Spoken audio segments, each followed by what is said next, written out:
ficaram evidentes hoje na reunião do presidente francês Valéry Giscard d'Estaing com o dirigente chinês Hua Guofeng. A China continua criticando a aproximação de Paris com Moscou. E Giscard reafirma a necessidade de manter a distensão como ponto de equilíbrio para a paz mundial. No seu segundo dia de visita, Giscard foi conhecer uma das mais belas cidades históricas da China, a cidade proibida de Pequim. Morreu hoje em Roma o deputado e presidente do Partido Comunista Italiano, Luigi Longo. Longo tinha 80 anos e estava doente já há bastante tempo. Herói da Guerra Civil Espanhola e da resistência contra o fascismo na Itália, ele conseguiu tornar o PCI o segundo maior partido italiano. Em 72, já doente, se afastou do cargo de secretário-geral e recebeu o posto de honra de presidente do partido. Moscou recebeu com festas o presidente do Afeganistão, Babrak Karmal. Karmal assinou hoje mesmo com o presidente Leonid Brezhnev um acordo de maior cooperação entre os dois países. Ainda no aeroporto, ele assistiu a uma demonstração militar. As tropas soviéticas estão no Afeganistão desde dezembro passado, ajudando Karmal a se manter no poder.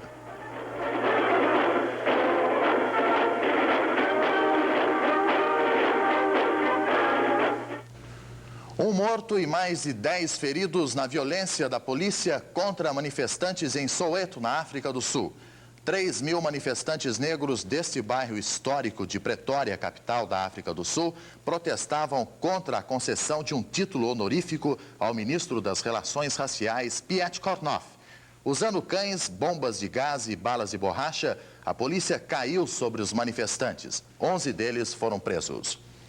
Aviões iraquianos bombardearam hoje Teherã, enquanto caças do Irã bombardeavam Bagdá. Na frente de batalha, o Iraque continua a enfrentar forte resistência iraniana na cidade de Khorramshahr. O principal porto exportador do Irã está completamente destruído. A rádio iraniana fez um apelo para que a população de Khorramshahr resista até seu último habitante. O primeiro-ministro iraniano Mohammad Ali Rajai estará amanhã no Conselho de Segurança da ONU para discutir a situação de seu país na guerra. A terra treme pela quinta vez em Asnan, na Argélia. O novo tremor provocou a queda de muitos edifícios que estavam parcialmente destruídos desde os terremotos de sexta-feira passada. Nos acampamentos de sobreviventes, continua a vacinação em massa, pois aumenta o perigo de uma epidemia de cólera. A tragédia de Asnan, onde mais de 25.000 pessoas morreram e 300.000 ficaram desabrigadas, aparece ainda mais dolorosa nos hospitais. Mais de 60.000 feridos, na maioria crianças, estão internados nos hospitais de Asnan. Apesar da ajuda internacional e da mobilização do povo argelino, faltam leitos e equipamento médico para atender a todos. A maior parte destas crianças perdeu seus pais durante os terremotos da semana passada. Sem demonstrar preocupação, Hernani Galveias desmentiu em São Paulo a sua possível queda do Ministério da Fazenda. E a partir de janeiro do próximo ano, esse volume será aumentado para 100.000 barris diários. Com essas novas compras, a Petrobras cumpriu a determinação da Comissão Nacional de Energia de procurarmos fontes alternativas do corte de suprimentos que tivemos de 400.000 barris diários do Iraque. E cumprimos, então, a determinação da Comissão Nacional de Energia. O álcool não vai aumentar de preço amanhã. Quem garante é o presidente do Conselho Nacional do Petróleo, General Osiel de Almeida. O general esteve hoje de manhã em São Paulo participando do Congresso de Desconcentração Industrial e Urbana que se realiza no ANB. Eu ignoro, desconheço e posso até asseverar que amanhã não haverá aumento de álcool no país. O general falou ainda sobre o problema que as instâncias turísticas estão enfrentando com os postos fechados nos fins de semana e disse que esta não é ainda uma questão encerrada. Questões que estão sendo aventadas para resolver o problema das instâncias turísticas seria a abertura dos postos ao domingo e o fechamento às segundas-feiras. Essa medida é viável? Tudo é possível, depende do diálogo entre os interessados. E Torres, no Rio Grande do Sul, já está enfrentando problemas com o fechamento dos postos. A cidade está esperando quase 300.000 turistas argentinos e uruguaios nesse verão. E o turismo já começou a cair na cidade.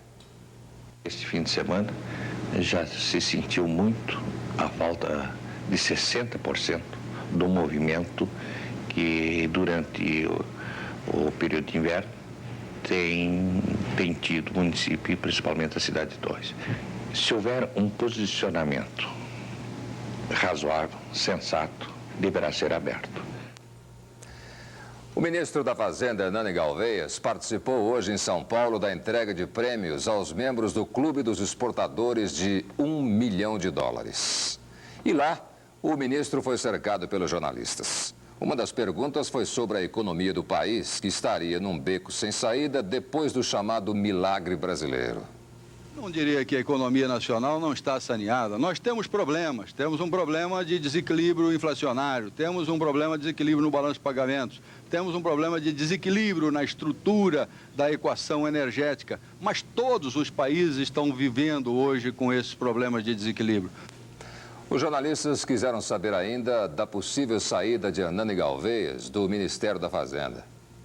O senhor é supersticioso? Eu acho que todo mundo é.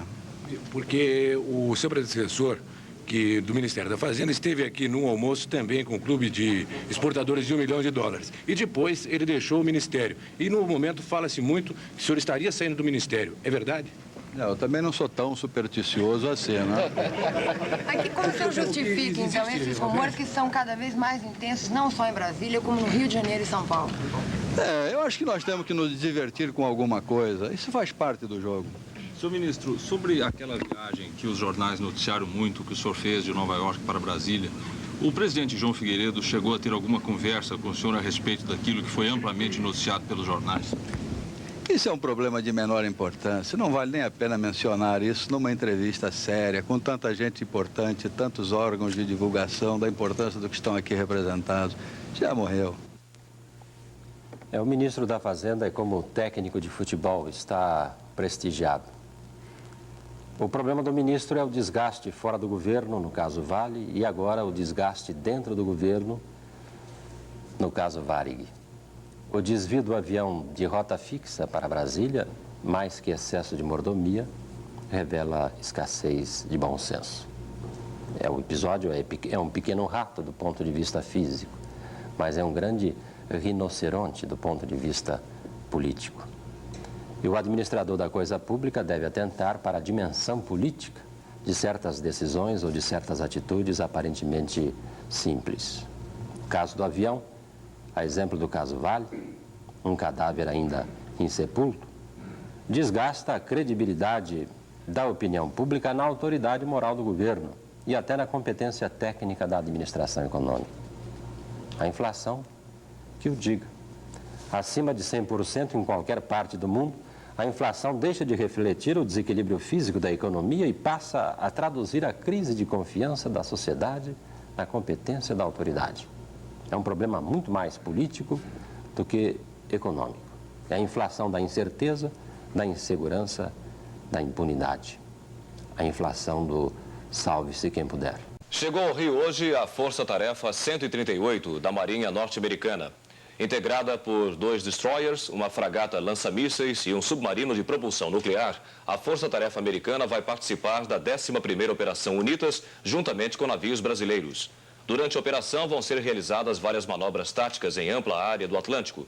Entre os navios que integrarão a Força Tarefa do Brasil estão o porta-voz Minas Gerais, o porta-aviões Minas Gerais, os submarinos Goiás e Riachuelo, além de helicópteros. O objetivo da Operação UNITAS é o entrosamento das marinhas brasileira e norte-americana.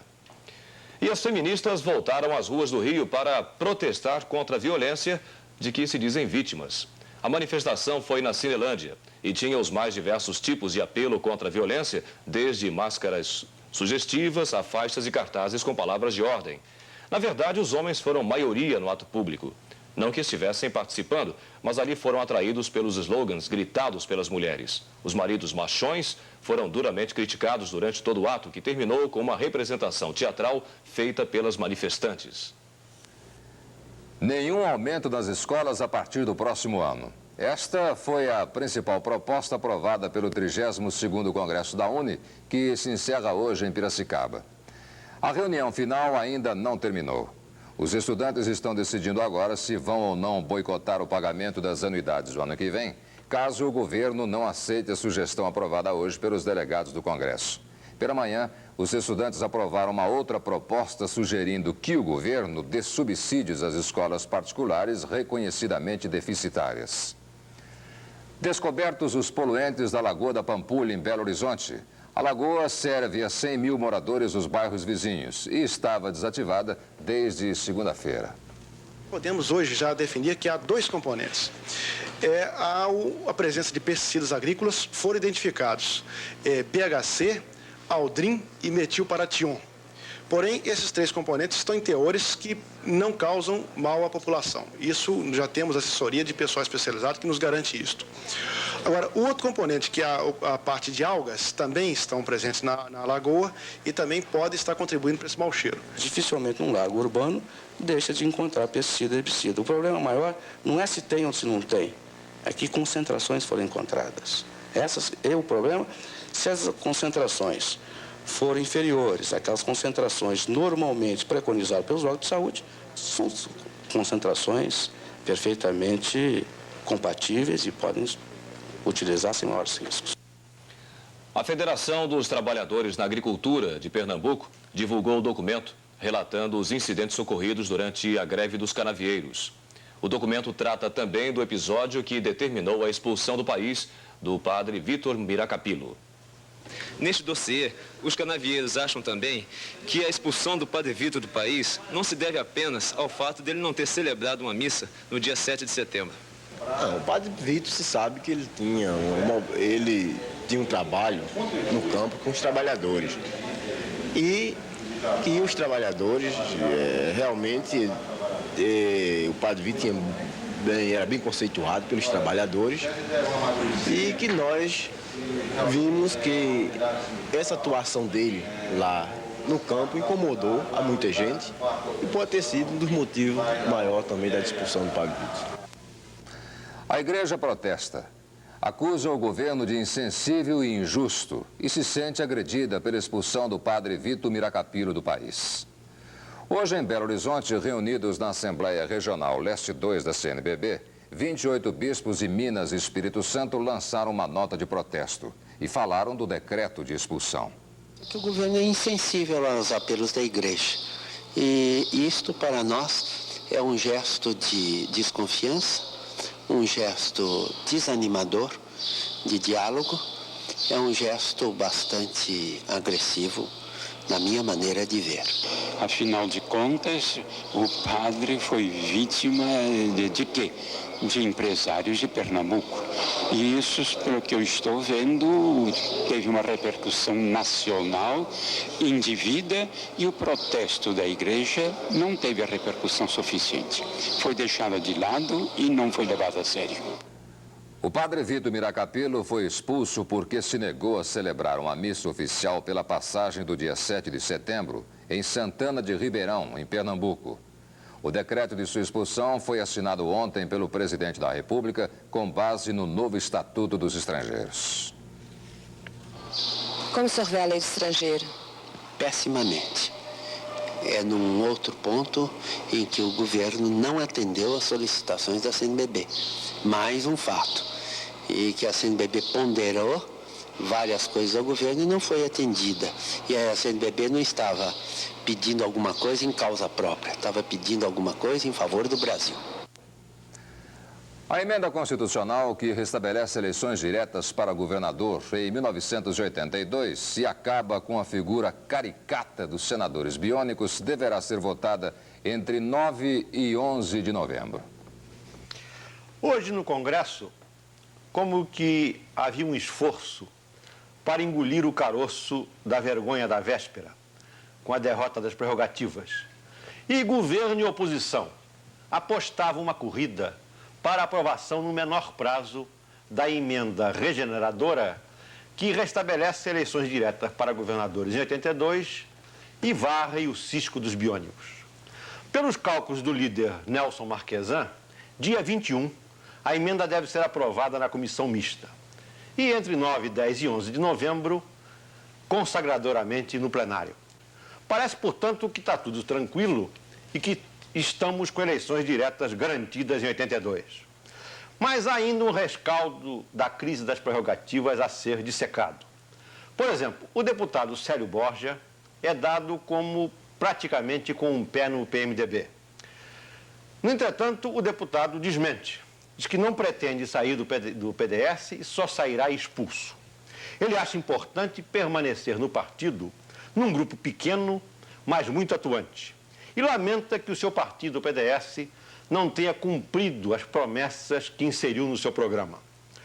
Acha que há no país uma corrente ponderável, liberal, democrática, que poderá ser o germe de um futuro partido.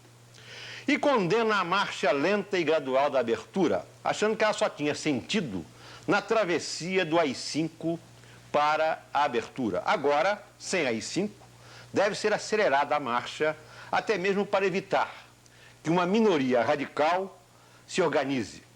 Agora, por exemplo, diz o Célio Borja, há muita gente por aí em cima do telhado, atirando em todo mundo, inclusive em nós. Boa noite.